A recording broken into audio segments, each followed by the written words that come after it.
Okay, so you've decided to get some help with a counselor, therapist, coach, or practitioner, and you're wanting to know how to choose the right one for you, how to ensure that you get the most from your time, how to ensure that they help you.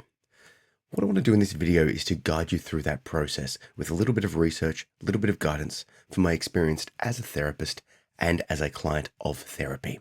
The first thing I want to draw your attention to is a well-researched study that you can search called Lambert's pie.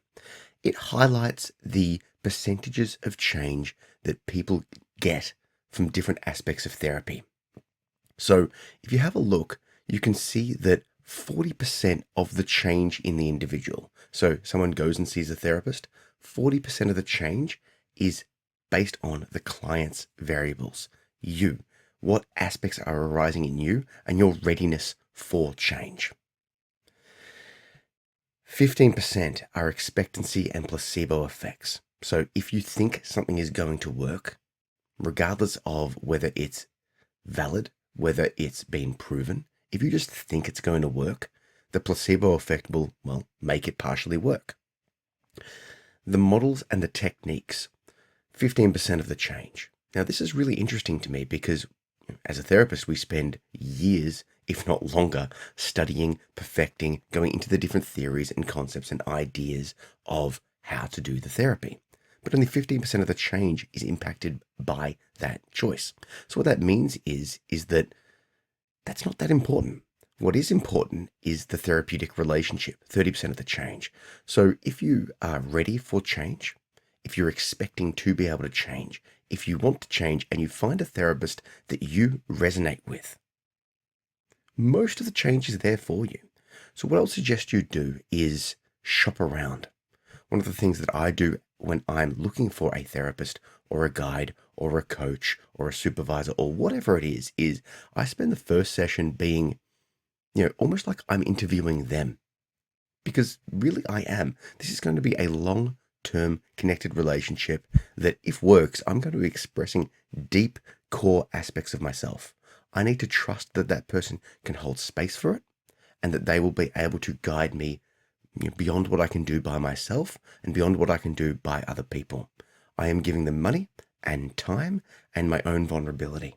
Those are resources that I can only spend a little bit of, that are limited and that need to be put into the best space. So it's a trust-based relationship. Find a therapist you trust, that you want to connect with, and that can hold space for you.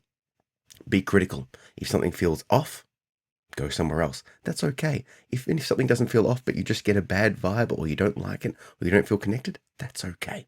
Remember when you were at school, your favorite teacher would have been someone else's least favorite teacher, and so on. It could have been the subject. It could have been something to do with their personality. It could have been their, demographics, their age, their gender, how they spoke. Who knows?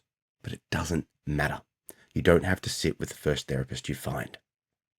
Like I said, the majority of the change comes from you, your expectancy, the placebo, and your relationship with the therapist. That said, all of those things will be impacted by the style that the therapist uses. And there are plenty of different styles, and this isn't something that I was aware of until I was deep into the study of counseling itself. Some therapists are very directive. They will look in and push, particularly if you go down the coaching route or some sort of spiritual paths. And also direct counseling or psychology, some of them will be very directive. Do this, this is how you heal, da-da-da.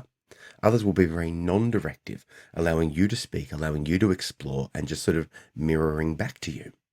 Other sorts of therapy will be quick and brief, offering direct interventions that you can apply, giving you homework. Others will be psycho-spiritual, or purely spiritual, or meditative.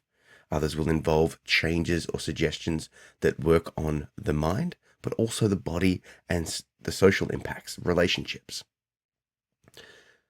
We don't have time in this video to go into the details of all of them, but what I would suggest you do in that first session or in the interview with them, or when you research what they're doing online, however you're finding these therapists, get curious about their methodology.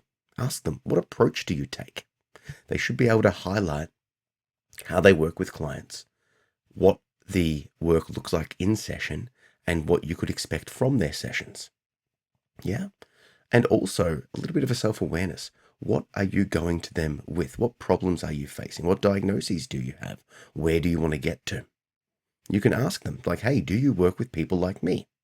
If you struggle with anxiety and they don't work with anxiety, not a good fit. Neurodivergence, gender identity, ethnicism, I can speak. Whatever it is, whatever the problem you're facing is, whatever the goal you're going for is, there will be a sort of therapist that has the correct modality that works for you, works with people like you, and that you resonate with and connect with. Find them, consider them, and experiment. If you do a few sessions and you're finding the vibe isn't there, it is perfectly okay to change. Remember that you, the client, are the one that is paying the bills. You're the one that is getting the results. So it is on you to be proactive with your choices. I know that can be hard. I know that process or that idea of you've worked up the courage, you've finally gone through the process, and you're not happy. That's okay though. It is challenging to keep pushing. But trust me when I say you will find the therapist that works. And when you do, the right therapist at the right time with the right methodology will be transformative. This applies for psychologists, counselors, spiritual healers, coaches, everyone. I've gone through a number. Some of them were terrible. Some of them were great for the time and space that I was in. And some of them have proven themselves to be good over the long term. That said, I am at the center of my own healing, and I encourage you to be at the center of your healing. Find a therapist that works for you. And if they don't, shop around, be discerning. Yeah? I wish you luck on your journey, and may you find the support that best, supports you. Catch ya.